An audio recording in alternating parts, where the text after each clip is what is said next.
제 설교를 아마 들으신 것 같아요.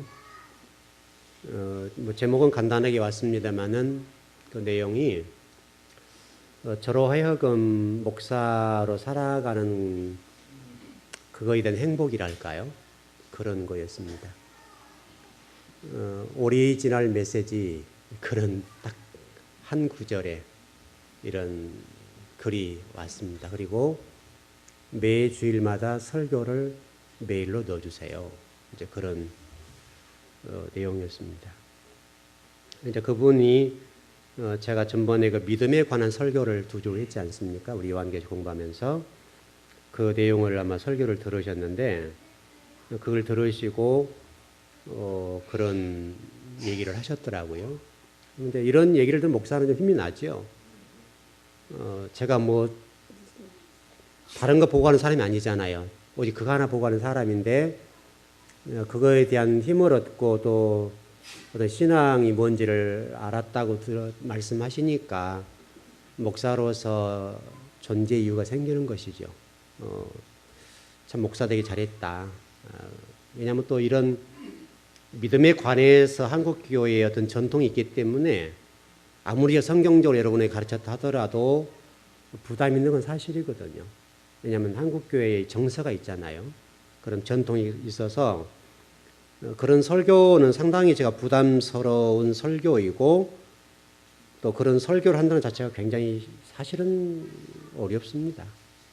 한국적인 이런 어떤 신학적인 틀에서의 설교는 굉장히 저라고 부담스럽게 만드는 사실입니다. 아무리 성경이 맞다 하더라도 그건 어렵거든요.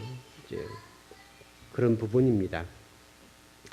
그럴 때마다 목사는 참 외롭고 힘이 드는데 또 진리와 어떤 외로운 씨름이라 할까요? 그런 씨름들을 하게 되는데 어떤 그렇게 설교를 들으시고 그런 메시지를 전해주면 굉장히 힘이 나지요.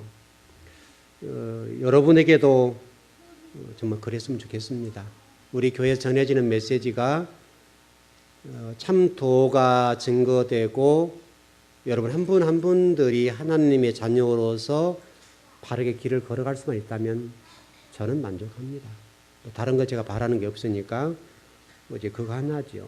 근데 제가 설교를 준비하고 또 성경을 여러분 가르치는 입장이 있지만은 그건 굉장히 부담스러운 겁니다.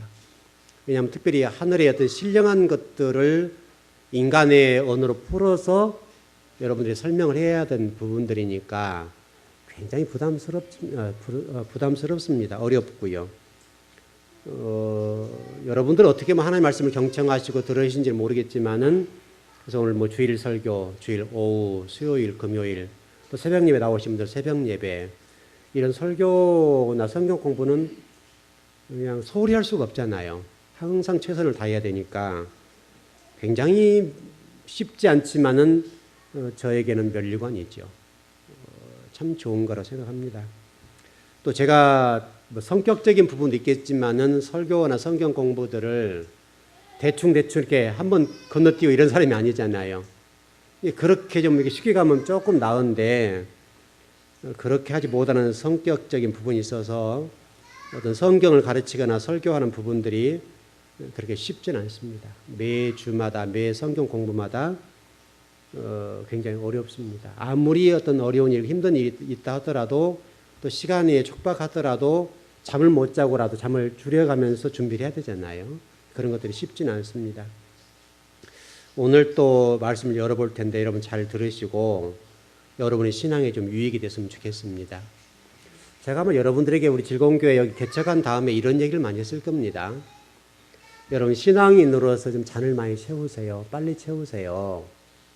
이 설교를 좀 많이 했던 것 같습니다. 설교 내용 가운데 여러분들 계속 부탁드렸던 게 뭐냐면 잔을 빨리 채우세요. 그 얘기를 많이 했죠. 이게 참 어려운 얘기입니다. 왜냐하면 하나님께서는 성도들에게 어떤 보시는 관점이 다르고 또 성도들의 분량이 다르잖아요. 믿음의 수준이 다 다르기 때문에 하나님 다양한 모습으로 이 성도는 이렇게 저 성도는 저렇게 훈련을 해가지고 또 하나님이 어떤 기대하는 바가 다르단 말이죠. 다 다른 성도들을 바르게 섬겨가고 또 진리와 더불어서 여러분 잔을 채워간다고 하는 쉽지가 않지요. 우리 즐거운교회 소속된 전체 성도가 어떤 잔을 채우는 상태로 한다면 얼마나 좋겠습니까? 말할 수 없겠죠. 최고로 목사로서는 행복한 일이죠. 오늘 여러분 이 서만학교회를 공부할 건데 여러분 서만학교회가 어떻게 신앙을 지켜내는지 보시고 여러분도 신앙을 잘 지켜내시기 바랍니다. 서만학교회는요. 일곱 어떤 지역이라고 성경에 기록된 소아시 일곱 교회가 있습니다만은 그 소아시 일곱 교회 가운데 가장 으뜸이었던 게 뭐냐면 황제 숭배 중심지였어요. 서만학교회가 있는 그 지역임에도 불구하고 그 서만화 지역이란 자체는 황제 숭배의 중심지였어요. 여러분 이거 잊어보면 안 됩니다. 황제 숭배의 중심지였던 그곳에서 그들이 신앙을 지켰다. 이건 대단한 겁니다. 특별히요. 이 소아시 일곱 교회 가운데 지금까지도 역사적으로 남아있는 지역이 하나 있습니다. 서만화 지역입니다. 지금은 이름이 좀 바뀌었는데 이 지금 서만화 교회 지역을 지금은 이즈미르라고 하는 도시로 지금 현재 현존합니다. 소아시 일곱 교회인데 유일하게 현재 역사 속에 그 지역의 이름을 물론 이름은 좀 바뀌었습니다만은 이즈미르라고 하는 도시로 남아있는 현존 도시가 유일합니다. 여러분 굉장한 메시지예요. 소아시 일곱 교회의 황제 숭배의 중심지였던 그곳에 그 도시가 지금까지도 다른 이름으로 남아있다고 하는 것은요, 우리에게 굉장한 메시지를 던져주는 겁니다. 여러분 미래도 걸려있는 문제예요. 우리 교회도 걸려있는 문제예요. 우리 대한민국도 걸려있는 문제예요. 하나님께서 지금 뭘 말씀하신가 하면 역사적으로 증명을 해 보이시는 거예요. 우리 즐거운 교회와 성도들이 어떤 신앙을 가지고 걸어갈 것인가에 관해서 말씀을 주시는 거라고. 개인 다 다를 거예요. 교회도 다를 거예요. 교회마다 특징이 있을 텐데 우리 즐거운 교회가 무엇을 지향할 것이냐에 따라서 우리 즐거운 교회라고 하는 교회뿐만 아니라 이 지역이라고 하는 것들이 어떻게 미래 될 것인가를 설명해 주는 말씀이라고요. 여러분 개인적으로도. 이즈미르라고 하는 이 서만화 지역이 지금 현존 도시란 말이죠. 그러나 다른 소아시 일곱 교회의 다른 지역과 교회들은요. 그 지역 자체가 없어졌어요. 사라졌어요. 역사상으로 사라져버렸어요. 여러분 뭔가 좀 느끼는 게 있지 않습니까? 굉장히 중요해요. 특별히 황제 숭배 중심지라고 그랬어요. 근데 여러분 좀 이렇게 좀 그 배경적으로 설명을 좀 드려볼게요. 이렇게 남아있을 수밖에 없는 배경이 뭐냐 이거예요. 보니까요. 굉장합니다. 서만학교는 기원전 195년 전에요. 최초로 노마의 여신을 섬겼던 도시입니다. 서만화 지역이요. 그리고 그 신전을 지었던 곳이고요. AD 25년에 노마에 의해서 충성을 다짐했던 곳이고 티베리우스 황제 신전을 건축했고요. 또 하나는 하드리안 황제 칼라 황제 신전을 건축했던 도시가 서만화 지역입니다. 더 놀라운 것은요. 서만화라는 지역은 이 황제 어떤 숭배 중심지일 뿐만 아니라 다른 지역의 모든 우상들을 관리했던 도시가 서만화입니다. 소아시 일곱 교회 가운데 서만화라는 지역이 다른 지역의 우상 숭배의 관리 지역이었다고요. 그만큼 황제 숭배의 중심지였고 그렇게 인정을 받았던 도시란 말이죠. 여러분 그곳에 신앙생활 쉬웠겠어요? 어려웠겠어요? 어려운 정도, 순교 각오하고 한 거죠. 어려운 곳입니다. 특별히요, 더 놀라운 사실은 황제 숭배 주관자가 누구였는가라고 보는데요. 제사장들이었습니다. 여러분 놀라시죠? 서만화 지역의 황제 숭배의 중심지였는데 그 중심지 역할을 했던 사람 누구냐면 제사장들이었다고. 제사장들. 여러분 시대를 보십시오. 현 시대에 답이 나와 있죠, 여러분. 정부와 권력과 명예욕을 탑하는 주의 종들과 현재 모습을 보십시오. 그래서 서만화의 황제 숭배의 중심지로서 앞장섰던 그들이 누군가라고 했을 때 제사장이 있는데 현재 우리 주의 종들의 모습과 다른 점이 있는가 보시라고요. 그럼 여러분이 지금 어떻게 살아야 될 것을 보시죠. 여러분이 어떻게 신앙해야 될 것을 보인단 말이에요. 우리 목회자가 어떻게 가야 될지 조금만 우리 이 소아시아 지역의 이 서머나 교회를 연구해버리면 우리 목회자가 어떻게 목회해야 될 것인가를 볼 수가 있다고요. 분명히 성경은 이 부분에 관해서 우리에게 좀 설명하는 게 있다고요. 너희 서머나 지역의 이 황제 숭배의 중심이 제사장이었다는 사실을 너 절대 잊지 말라는 거예요. 요즘 시대로 얘기하면 목회자들인데 목회자들이 황제 숭배의 모든 역할, 왜 그랬는지 아세요, 여러분? 돈의 문제에서 돈이에요. 황제 숭배의 대가로 로마에서 그들이 뭐를 제공했겠어요, 여러분? 물질이요, 권력이요. 그거를 제공해 줬다 이거죠. 쉽지 않죠. 목회자도 여러분도 마찬가지지만은 물질과 담을 싸고 산다고는 쉬워요, 어려워요? 어렵죠. 목회자도 마찬가지죠. 그러니까 그 당시에 많은 제사장들이 로마에 의해서 황제 숭배 대가와 그 중심제 역할하는 그 대가로 물질적인 풍요함을 줬다고요. 여기 허덕여 버렸어요. 권력을 줬어요. 거기에 빠졌어요. 그러면 답이 나왔죠. 정치, 종교적인 상황, 이런 상황 속에서 성도들과 목회자들이 신앙을 지키고 그 가운데 진리를 추구했던 주의 종들이 있지 않았겠냐고요. 결국 여러분 서머나 교회는 서머나 교회가 된 것은 왜 그랬어요, 여러분? 한 사람 주의 종의 문제예요.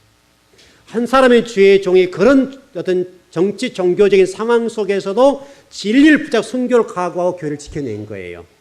그 주의 종이 있었기 때문에 그런 성도가 있었다고요. 성도도 훌륭하지만은 그 주의 종 한 사람, 결국 소아시아 일곱 교회의 문제는 주의 종의 문제거든요. 그 주의 종이 어떻게 그러냐 문제에 따라서 이 소아시아 일곱 교회의 열매가 달라졌어요. 이 역사가 지금도 우리에게 잔을 채우라고 하는 이 부분에 관해서 증명해 주는데 서머나 지역이 현존, 이즘 미르라고 하는 도시로 현존한다는 사실을 여러분 절대 잊지 말고 기억하십시오. 여러분도 똑같아요. 교회도 똑같습니다. 나라도 똑같습니다. 여러분 그렇게 이즘 미르라는 도시로 현존하기까지의 이 서머나 지역의 교회가 어떻게 했는가를 보시자고요. 이제 고난의 문제죠. 환난의 문제가 그들에게 보통 심각할 정도로 세게 오지 않았다고요. 강력하게 왔다고요. 이 서머나 교회가 당한 고통이란 고난이라는 것도 우리들에게 주신 메시지가 뭐냐면 필연적인 고난이었다는 거예요. 필연적이었다. 그런데 제가 이 장차받은 고난이라는 단어에 관해서 헬라어 원문을 좀 이렇게 공부를 해보니까요. 그 공부가 과거가 아니에요. 서머나 교회 얘기만 아니라는 말씀이에요. 장차받을 고난이라고 하는 이 단어를 헬라어 단어로 기록해 놨는데 서머나 교회만 이런 것이 아니라는 거, 그렇게 대하던 게 아니라는 게 그 단어 과거형이 아니라 현재 부정사예요. 현재 부정사. 곧 그 말은 저와 여러분도 똑같다는 거예요. 현재 세속적이고 정치, 종교적인 상황 속에서 세상이 어떻게 돌아가든지 관계없이 저와 여러분의 하는 요구하심이 뭐냐면 너도 서머나 교회처럼 그런 성도들과 똑같이 세속적인 것과 물질과 정치적인 것, 권력, 유명한 것 벗어버리고 오직 진리를 지켜내는 그 한 사람이 되라 그거예요.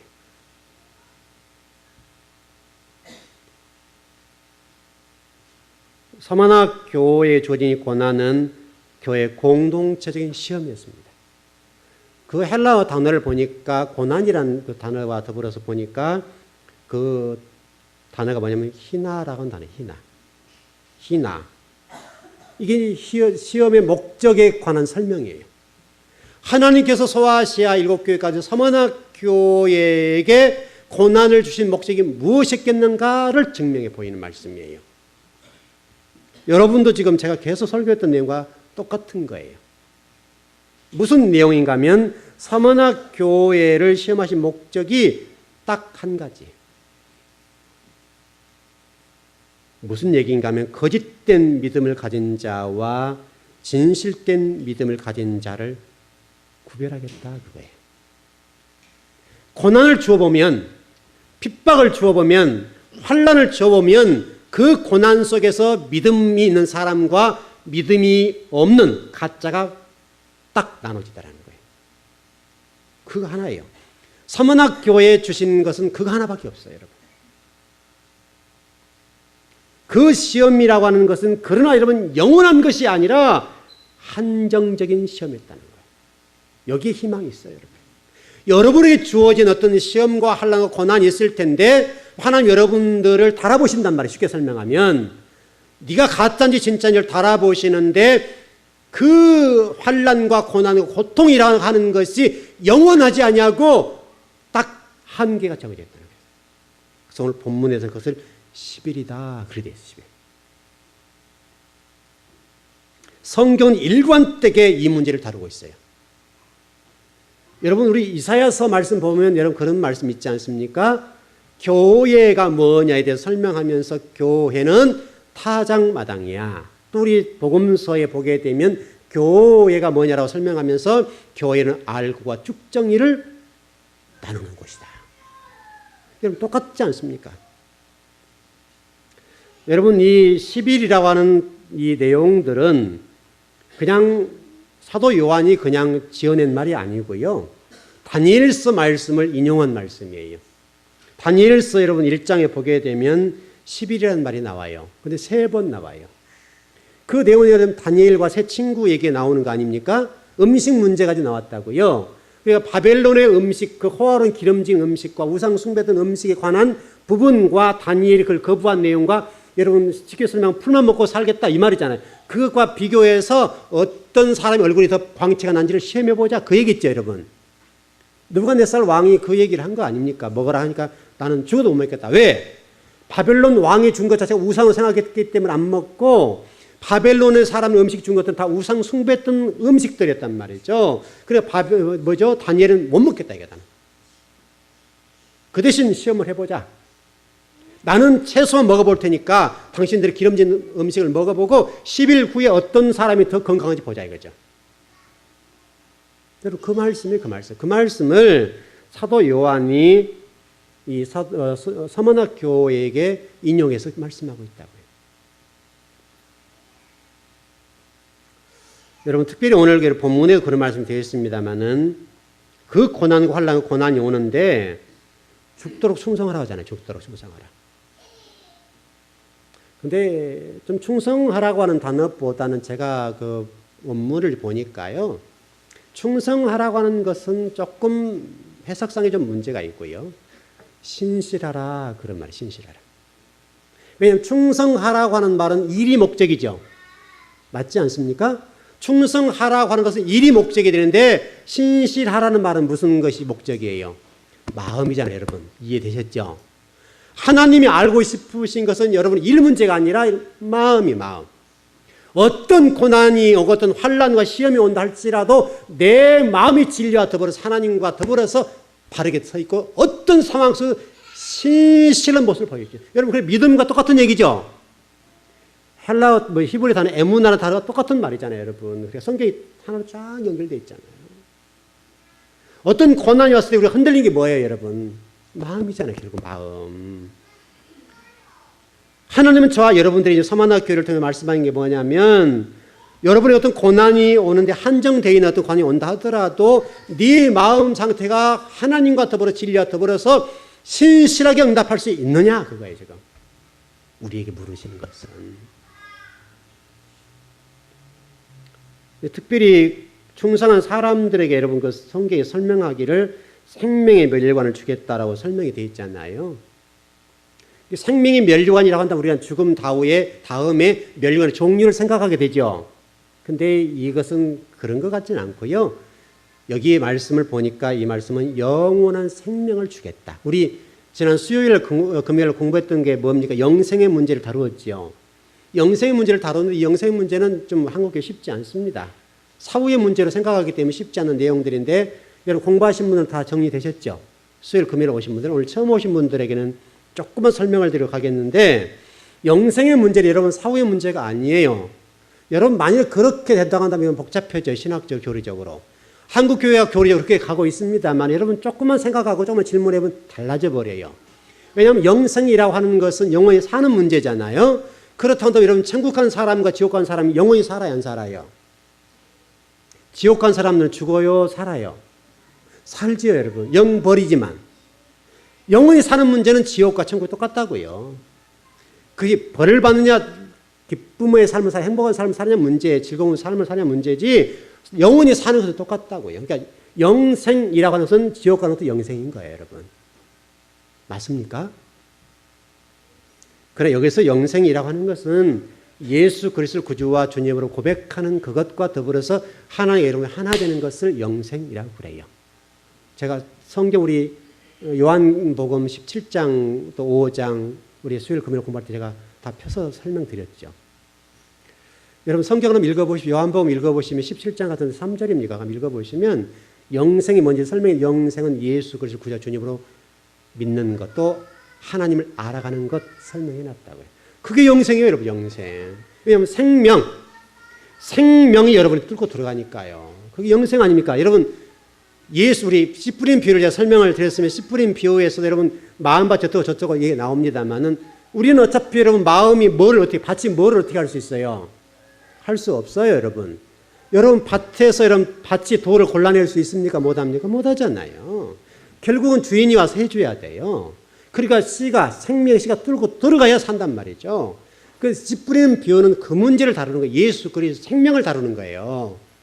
우리가 뭘 어떻게 하든 그런 말이 아니라고요. 그래 여러분 이 충성하라라고 하는 말씀을 통해서도 여러분 금방 배웠습니다만은 충성하라고 하는 말은 일 얘기 아니에요. 마음 상태. 우리 마음이 어떠냐, 어떤 자세로 주님을 대하냐, 하나님을 어떻게 대하며 진리를 어떻게 대하느냐 문제이지 여러분.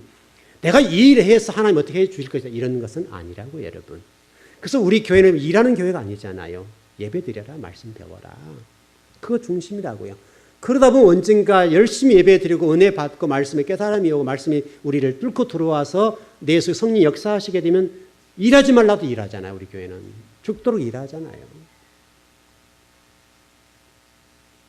여러분 이 서만학 교회를 통해서 여러분의 마음 상태, 여러분 마음의 자세가 하나님을 대하거나 주님을 대할 때, 진리를 대할 때 신실하기를 원하신다고요.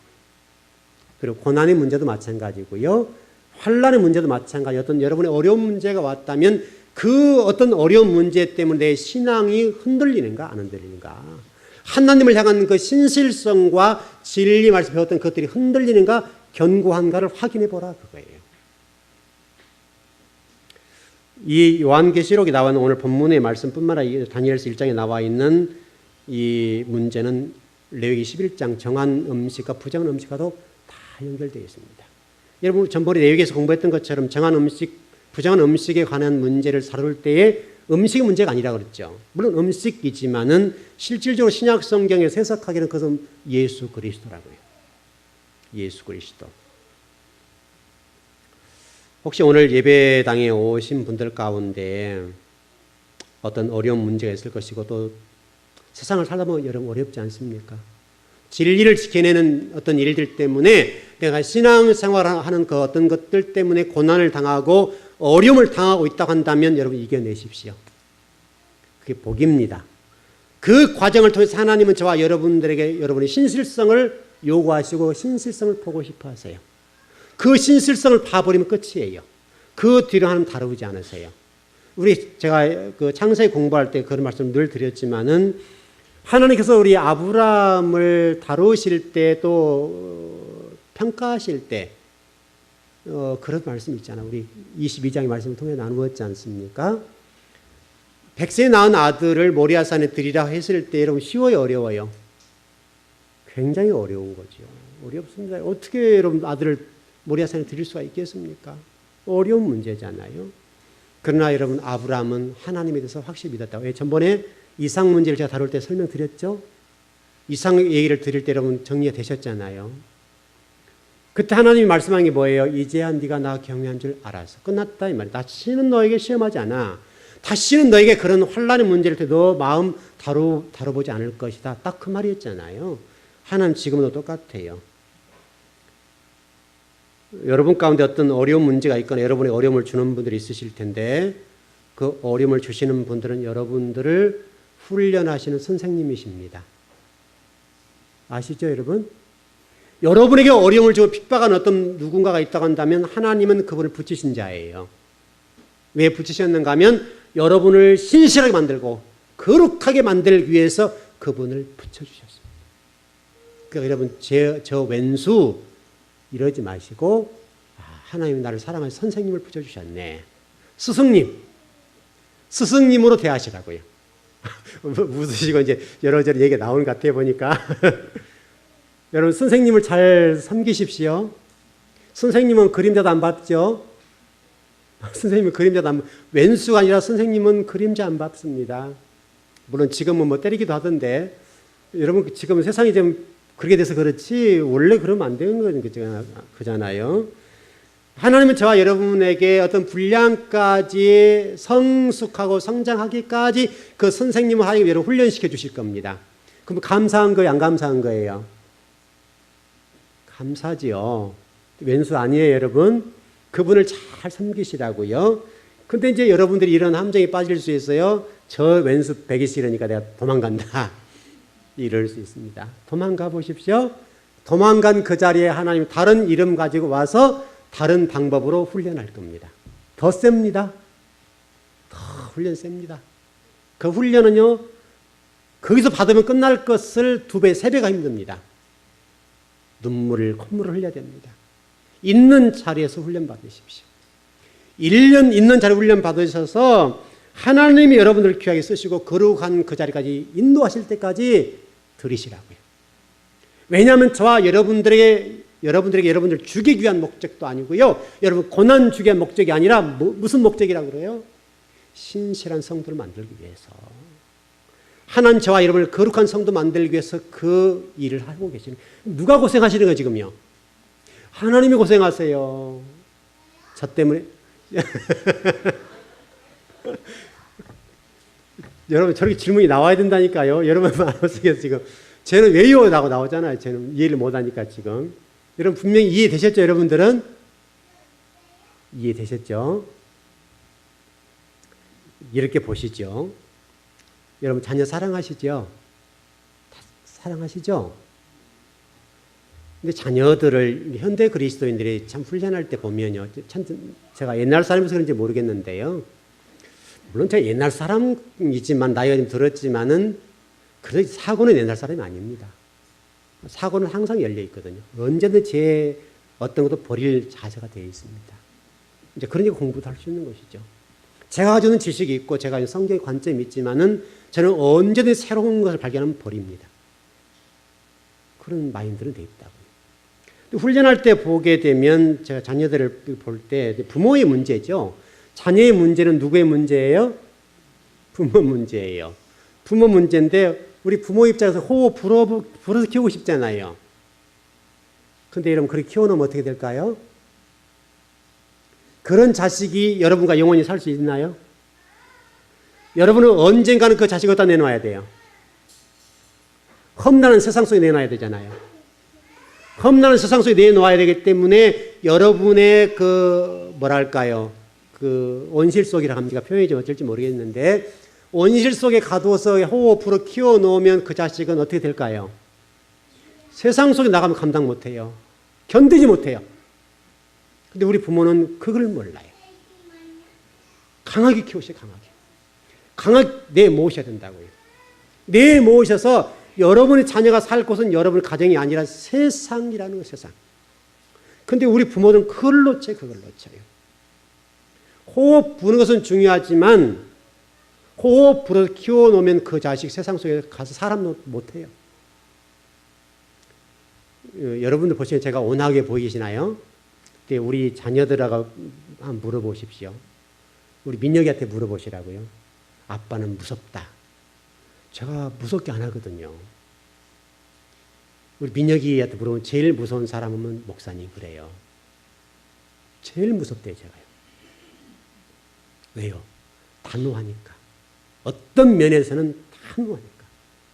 되는 것과 안 되는 것이 분명하니까. 민정이 같은 경우는요, 우리 부부가 이게 둘이 지금 부모님이 계시니까 알죠. 뭐 집사람은 제가 키웠으니까 어렸을 때 다 키워서 제가 아빠였고 집사람이 엄마였잖아요. 지금도 그래요. 지엄마 이름 볼 때 이모 그러고 이모 부를 때는 엄마 그러고 그래요. 이게 헷갈린 거지, 도 헷갈리는데 어렸을 때 훈련시킬 때 지금은 제가 손 안 댑니다. 지금은 손댈 필요가 없죠. 다 나이가 먹고 9살이 됐는데 지금은 손 안 대죠. 우리 딸들도 마찬가지였습니다. 아들도 마찬가지고 지금은 이래라 저래라 제가 한마디 안 합니다. 이래도 저러고 한마디 안 하거든요. 근데 항상 아이들이 그래도 아빠에 대한 긴장감이 있다고요. 항상 아빠는 옳고 그름에 대해 분명하니까. 민예 같은 경우가 어렸을 때 저한테 아주 죽게 맞았어요. 죽게. 목사가 때렸다고 이상하죠. 저는 잠언대로 한 것뿐이에요. 저 자식 저러면 안 되겠다 싶어서. 왜냐하면 우리 성장로님이 늦둥이 났잖아요. 성장로 입장에서는 호흡 불고 싶잖아요. 얼마나 귀한 자식입니까? 40 중반 맞죠? 40 중반 넘어서 났으니까 여러분 생각해 보세요. 터울 이 12, 띠동갑의 아들을 낳았으니까 여러분 얼마나 상상하시지 않습니까, 여러분? 잘 해주고, 물론 단호하시죠. 그래도 좀 떨어져 있으니까 아빠 노릇 제가 했는데, 잘못하게 되면요, 제가 많이 그런 건 아니고요. 혼을 낼 때, 야단을 칠 때, 이 발바닥에 불이 나도록 때렸어요. 다른 때리면 죽으니까 발바닥을 때렸는데요. 발바닥에서 불이 번쩍번쩍 나도록. 한 번 때리면 그냥 아주 번쩍번쩍하다. 제가 자주 손을 댄 사람 아니니까 한 번 되면 끝을 보는 사람이잖아요. 그러니까 아주 끝을 봐버려요. 끝을. 그 기가 확 꺾인 거예요.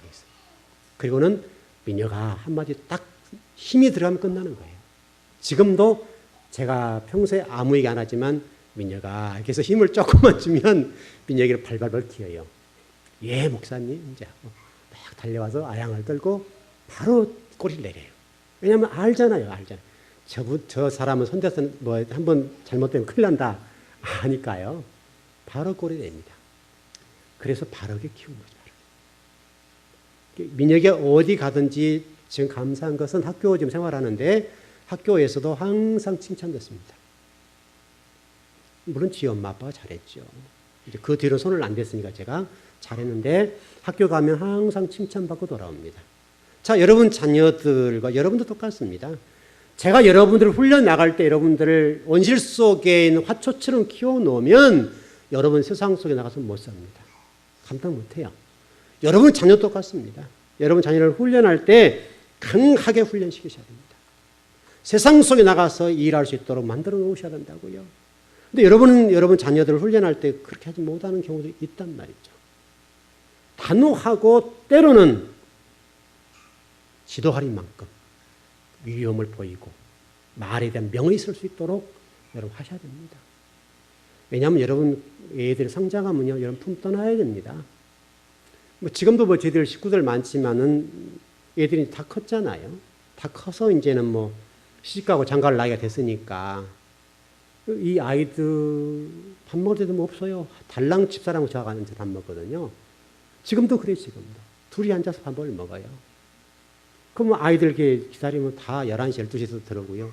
늦게 들어온단 말이죠. 시들 할 일이 바쁘니까. 그러니까 뭐 지금은 뭐 애들 잠자는 모습 잠깐 보고요. 나갔다 들어오면 머리 잠깐 뒤통수 보고요. 못 봐요. 언젠가는 여러분 품 떠나야 됩니다. 떠날 준비를 하셔야 된다고요. 보내셔야 돼요. 근데 여러분 부모의 문제가 뭐냐면 영원히 치마 속에다 넣어놓고 살려고 그래요. 60, 70대도의 부모님, 어머니들 보십시오. 자기 이게 치마 속에 집어넣고 그 자식으로 이 일을 하려고 그래요. 부부 간에도 개입을 그렇게 해요. 부부가 있는데도 불구하고 이 어머니가 그 속에 들어와가지고 이 가정을 깨트린다니까요. 이런 가정이 많아요, 여러분. 우리 즐거운교회 성도들, 자녀들, 여러분들은 강하게 훈련받았으면 좋겠습니다. 내 못이라고요. 우리 교회 아이들도 저 때문에 많이 혼날 때가 있는데 한 번씩 이렇게 제가 꿀밤을 한 번씩 주거든요. 잘못하면. 근데 시험이라는 단어를 보니까 참 재미있는 단어인데, 우리는 시험 하면 굉장히 선임기 안 좋은데, 훈련이란 말이 훈련. 헬라 원문은 훈련, 그래서 훈련. 훈련을 잘 시키십시오. 잘 시켜놓으면 여러분 자녀들이 세상 속에 나가서 아마도 명성을 드러내고 멋지게 살아낼 겁니다. 여러분은 어떻습니까? 여러분은 개인적으로 대충대로 살다가 잘 먹고 잘 살다 갔더라, 이거 원하십니까? 아니면 하나님의 자녀로서 멋있게 살다 갔다. 하나님이 오늘 이 서머나라는 교회를 인정하고 계신 것처럼, 또 서머나 교회 때문에 그 지역이라는 것을 지금까지 역사 속에 현존하도록 해주신 것처럼 여러분은 그렇게 살고 싶으십니까? 아니면 지금 당장 그런 삶을 살고 싶으십니까? 답은 나와 있지 않습니까? 오늘 예배를 드리신 여러분들은 답은 알고 계시니까 그 답대로 가십시오. 그게 기독교입니다. 기독교는 이런 무당 잡기에 섬기는 교회 아니에요, 여러분. 기독교 아닌 것들이 기독교 속에 들어가니 너무너무 지금 많아요. 너무너무 심각할 정도로 와 있어요. 결론을 좀 정리해 보겠습니다. 마무리를 폴리캅이라고 하는 교부를 좀 소개하고 마치겠습니다. 여러분 들어보셨죠? 폴리캅이라는 교부를 들어보셨을 겁니다. 이분은 이 서머나 교회의 감독이셨습니다. 감독이셨고 사도 요한을 통한 주신 말씀을 받았습니다. 서머나 교회에 관해서 이러저런 말씀을 받았는데 간략하게 정리할게요. 그 당시 서머나의 총독이 누구였는가 하면 스타티우스라고 하는 총독입니다. 로마에서 파송한 사람이죠. 근데 이 폴리캅이 친구였습니다. 근데 로마에서 폴리캅을 죽이라는 겁니다. 화형에 채워 죽이라는 겁니다. 화형. 불로 태워 죽이라는 것이죠. 그러니까 이 친구가, 스타티우스라는 친구가 폴리캅을 살리고 싶었습니다. 그래서 폴리캅에게 이 스타티우스라는 총독이 얘기합니다. 친구여, 한 번만 예수님을 부인해라. 그럼 내가 너를 살려줄게. 쉽지 않는 말이죠. 이때 여러분 폴리캅이 이런 얘기를 했습니다. 여러분 새기시면 좋을 것 같습니다. 여보게, 우리 주님은 80년 동안 한 번 나를 모른다 하지 않으셨네. 그런데 내가 어떻게 주님을 모른다 할 수 있겠는가? 괜찮다. 나는 네가 걱정된다.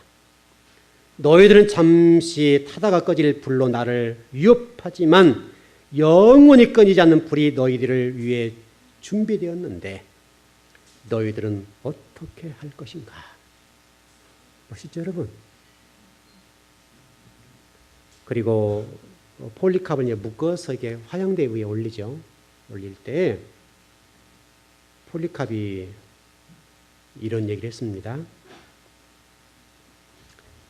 자네 나에게 그거 묻지 말게. 하나님께서 화형대에 올라가서 나로 하여금 순교할 수 있도록 힘을 주실 거네. 그리고 안 묶었습니다. 그리고요, 그 폴리캅이라는 감독이란 사람이 이런 기도를 했습니다. 하나님이시여, 당신께서 이 시간 나로 하여금 순교자의 반열에 그리스도의 찬양에 참여하게 하시어 내 몸과 영혼이 성령의 은혜로 영생에 합당하다고 여겨주시니 감사합니다. 저는 저에게 일어난 모든 일로 인하여 당신의 사랑하는 독생자 영원한 대제사장 이름으로 감사와 찬양과 영광을 돌립니다. 성부, 성자, 성령의 영광이 이제부터 영원히 있을지어다. 축도까지 하고 화형당에 순교했습니다. 이게 서머나 교회 감독인 폴리캅의 신앙입니다. 오늘 우리는 어떨까요? 만일 우리에게 이런 화형대와 같은 어떤 고난의 문제가 우리에게 주어진다고 한다면 여러분 폴리캅을 생각하십시오. 폴리캅처럼 순교를 각오하고 그 고난의 차를 마시십시오. 우리 아버지가 여러분의 그 모습 때문에 영광을 받으실 겁니다. 그 모습 때문에 하나님 나라가 확장될 것이고, 그 모습 때문에 여러분의 그런 순교자적인 신앙 때문에 누군가에게 신앙에 영향을 미쳐서 누군가는 그것 때문에 예수님을 영접하게 될 겁니다. 그 복이 여러분에게 있길 바랍니다.